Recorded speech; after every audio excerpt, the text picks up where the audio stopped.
তাহলে রাস্তা বানাইছে কেন? একটা বিষয় জানতে চাই, এই আপনাদের মধ্যে অনেকে বলছে যে ডিবি হারুনের মতো আসলে কি ডিবি হারুনের মতো হতে যাচ্ছে?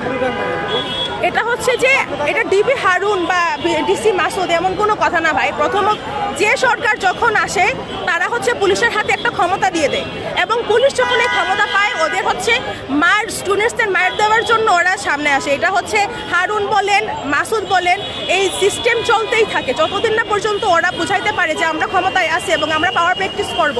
তাদের উপর করব যারা শোষিত হচ্ছে। কোনোদিনও শাসকের উপর তারা পাওয়ার প্র্যাকটিস করে না। আমি দেখছি কোনোদিনও শাসকের উপর পাওয়ার প্র্যাকটিস করে না।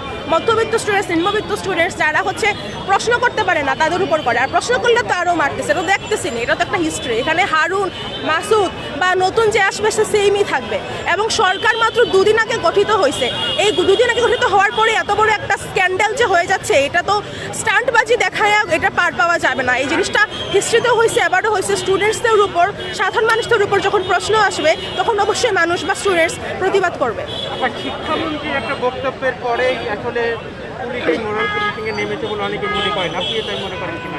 শিক্ষামন্ত্রী যে মানে অধিকারটা দিয়ে দিছে বা এরকম ক্ষমতাটা দিয়ে দিছে, এটা